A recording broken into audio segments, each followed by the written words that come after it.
बैठने का फैसला करता है। जिया मन ही मन सोच रही थी कि अगर वो यहाँ से चुपचाप चली गई तो क्या होगा। हालांकि जिया कभी डरती नहीं थी, इसलिए उसने अपना पर्स उठाया और वो टेबल से उठकर जाने लगी। जैसे ही उसने एक कदम आगे बढ़ाया, विक्रम ने उठकर उसके कंधे पर अपना हाथ रख दिया।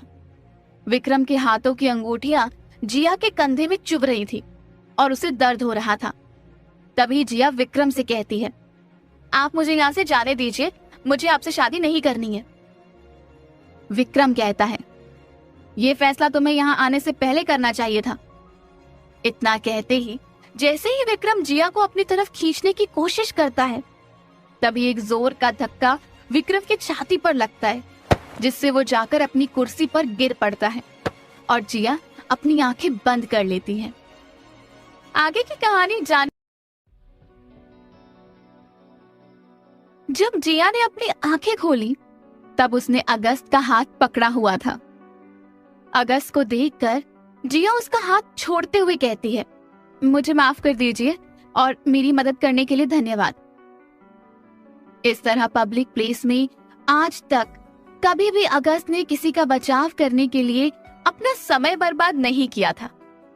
उसकी ये हरकत देखकर उसके गार्ड्स हैरान थे, लेकिन उनके अंदर अगस्त से सवाल करने की हिम्मत नहीं थी। यही नहीं, कैफेटेरिया में बैठे सभी लोग, साथ ही ताज होटल का स्टाफ भी जानता था कि अगस्त आम लोगों से कितनी दूरी बनाकर रखता है। हालांकि आज अगस्त ने अपने इस व्यवहार से सबको चौंका दिया था। फिर भी जिया उसके लिए एक आम इंसान से बढ़कर और कुछ नहीं थी, इसलिए वो गार्ड को इशारा करता है।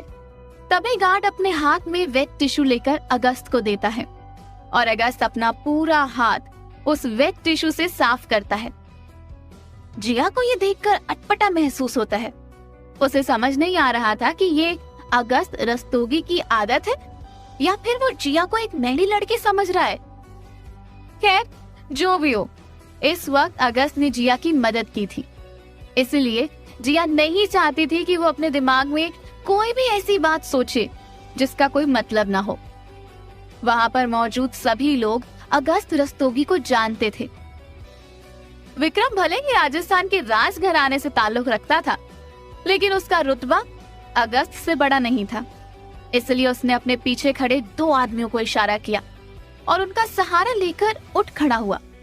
जब उसने जिया के कंधे में हाथ रखा, तब वो गुस्से में था, लेकिन अब वो चाहकर भी जिया पर अपना हक नहीं जता सकता था।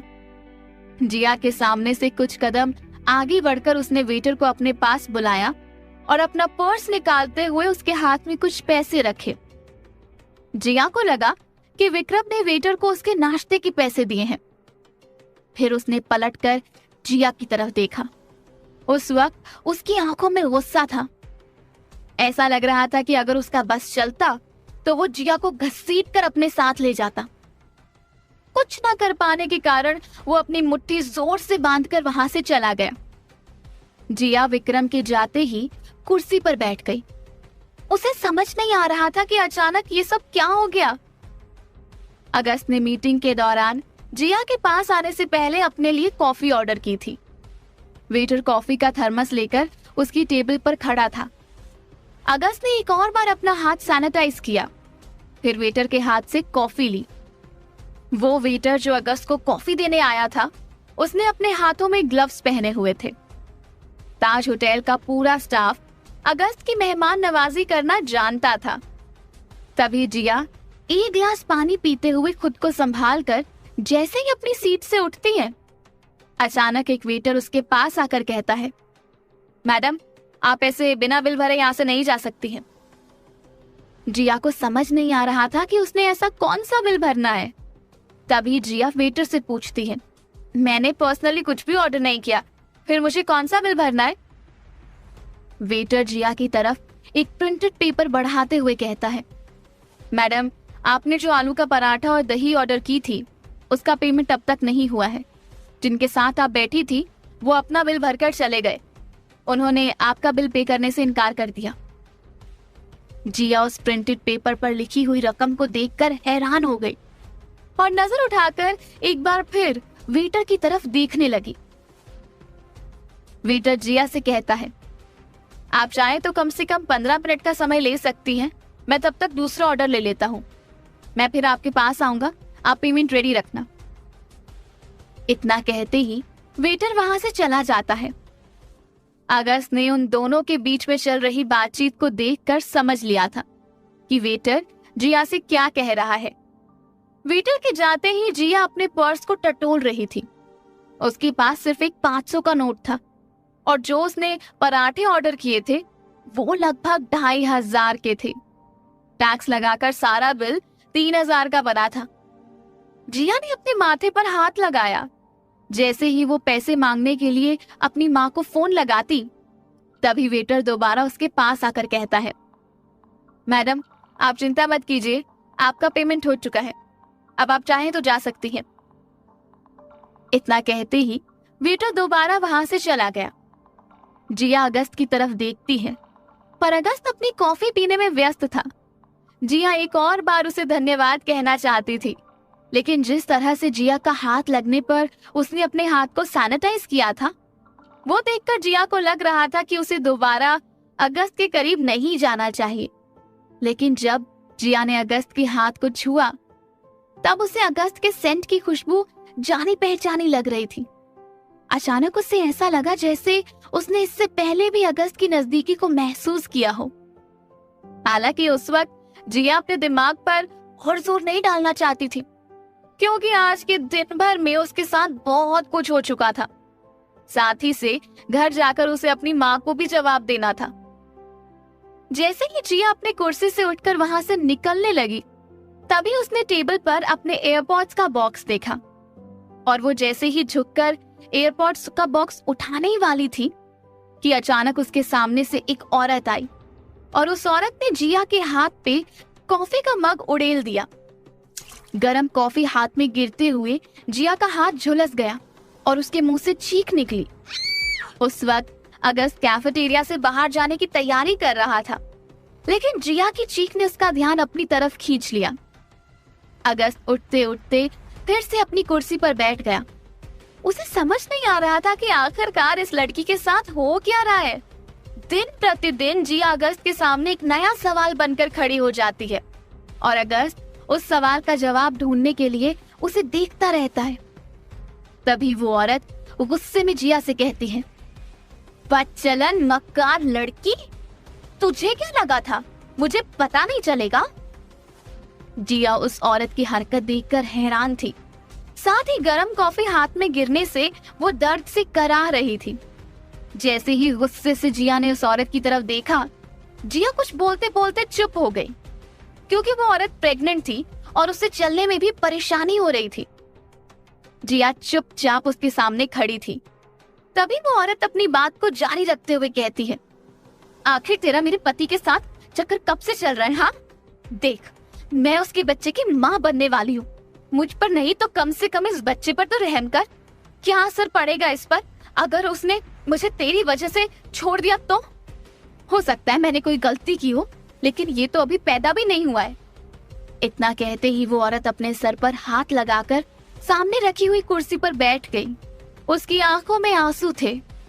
ये सब ड्रामा देखकर अगस्त ने कैफे से बाहर जाने का फैसला किया और वो अपनी जगह से उठकर दरवाजे की तरफ जाने लगा।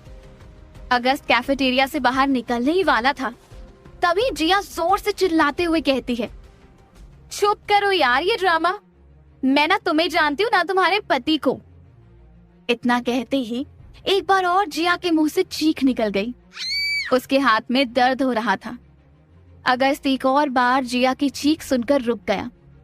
उसे जिया चलती फिरती आफत की पुड़िया लग रही थी, जिसके साथ कुछ ना कुछ होता ही रहता है। एक पल के लिए अगस्त को लगा कि ऐसे लोगों को उनके हाल पर ही छोड़ देना चाहिए। तभी उसकी नजर जिया के हाथ पर गई। उसका हाथ गरम कॉफी की वजह से बुरी तरह से झुलस चुका था और वो वहां खड़ी उस दर्द को सह रही थी। साथ ही उसके सामने बैठी औरत लगातार उस पर चिल्ला रही थी, लेकिन जिया के मुंह से एक भी शब्द नहीं निकला। कैफेटेरिया में सभी लोगों का ध्यान जिया पर था। वहां बैठा कोई भी इंसान इस बात का फैसला नहीं कर सकता था कि क्या वो औरत सच कह रही है या फिर ये एक धोखा था। जब तक वो बोल सकती थी तब तक वो बोलती रही। उसके चुप होते ही जिया फिर से कहती है, देखिए मैडम, आपको जरूर कोई गलत फहमी हुई है। जैसा कि मैंने आपसे पहले भी कहा, मैं ना तो आपके पति को जानती हूँ और ना ही मैंने आपको उनसे दूर करने की कोशिश की है। आप इस हालत में हैं, इसीलिए मैं आपके सामने चुपचाप खड़ी हूँ। अगर आपकी जगह कोई और होता तो मैं जरूर उसके ऊपर हाथ उठा देती। जिया की बात को बीच में काट कर वो औरत जोर से चिल्लाते हुए कहती है, वाह, एक तरफ गलती करो और दूसरी तरफ मुकर जाओ। अच्छी सीख दी है तुम्हारी माँ ने तुम्हें। माँ का नाम सुनते ही जिया को गुस्सा आ गया। जैसे ही वो कुछ कहती, तभी पीछे से एक आवाज आती है, देखिए मैडम, अगर ये कह रही है कि ये आपको नहीं जानती है तो हो सकता है आप इन्हें कोई और समझकर सुना रही हो, या फिर आप खुद गलत हो। वैसे भी ये ताज होटल का रिसेप्शन एरिया है, आपका घर नहीं। आप पहले ही उनके हाथ को जला चुकी हैं। अगर इसके अलावा आपकी इनसे कोई शिकायत है तो आप जाकर पुलिस में कंप्लेंट दर्ज करवा सकती हैं, लेकिन यहाँ तमाशा करने की कोई जरूरत नहीं है। इसलिए बेहतर होगा कि आप यहाँ से चली जाएं। जिया ने पीछे मुड़कर देखा कि एक आदमी ब्लैक सूट पहने जिया के पीछे खड़ा था और वो जिया की तरफ से उस औरत को जवाब दे रहा था। जिया सोच रही थी कि आज उसके साथ क्या हो रहा है। एक तरफ वो लोग हैं जो उसे दुख पहुंचा रहे हैं और दूसरी तरफ कुछ लोग उसे बचा रहे हैं। उस आदमी की बात सुनकर वो औरत जिया को घूरती हुई कैफेटेरिया से बाहर चली गई। वो किसी अमीरजादे की पत्नी मालूम पड़ती थी। उसका पहनावा आम इंसानों जैसा नहीं था। उस औरत के जाते ही जिया ने अपना फोन पर्स से निकाला और अपने लिए कैब बुक की। कैब आने में अभी 12 मिनट थे। एक पल के लिए जिया सोच रही थी कि मैं यहीं बैठकर कैब का इंतजार करूं।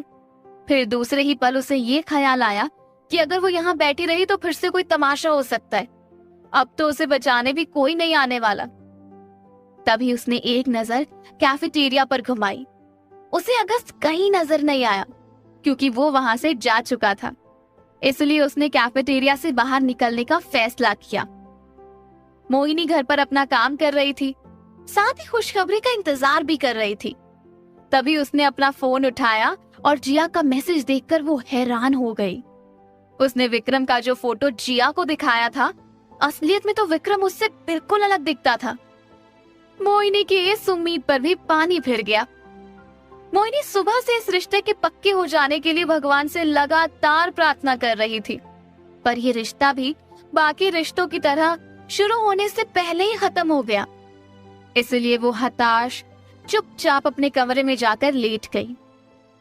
जिया ने अगस्त रस्तोगी के बारे में कई अफवाहें सुनी थी कि वो आम लोगों के बीच में नहीं रहना चाहता। वो अक्सर सेमिनार में जाने के बाद 3 से 4 बार नहाता है और किसी से भी हाथ मिलाने के बाद हाथ को सैनिटाइज कर लेता है। लेकिन आज उसने अगस्त रस्तोगी को ऐसा करते हुए बड़े करीब से देखा था। जिया सोच रही थी कि इतना बड़ा आदमी किसी आम इंसान जैसे ब्रांड का परफ्यूम इस्तेमाल नहीं कर सकता, पर उसे याद नहीं आ रहा था कि इससे पहले वो अगस्त से कब और कहां मिली थी। इन सब बातों को सोचते हुए जिया ताज होटल के रिसेप्शन एरिया से बाहर आकर सीढ़ियां उतरती है। हालांकि कैब ताज होटल के अंदर आ चुकी थी। उसने फोन में नेविगेशन देख लिया था, इसलिए जिया अपनी धुन में आगे बढ़ते हुए सामने खड़ी कार का दरवाजा खोलकर उसमें बैठ जाती है। अंदर बैठते ही उसे एहसास होता है कि वो किसी कैब में न बैठकर एक लग्जरी कार में बैठी है, क्योंकि वो कार अंदर से काफी कंफर्टेबल और स्पेशल थी। तभी जिया ड्राइवर की तरफ मुड़ते हुए उससे कहती है, भैया मुझे माफ करना, मैं गलती से आपकी कार में बैठ गई। इतना कहते ही वो गाड़ी का दरवाजा खोलने की कोशिश करती है, लेकिन दरवाजा अंदर से लॉक्ड था। इसलिए जिया दरवाजा खोलने की लाख कोशिश करने के बाद भी नाकाम रही। आगे की कहानी जानने के लिए सुनते रहिए।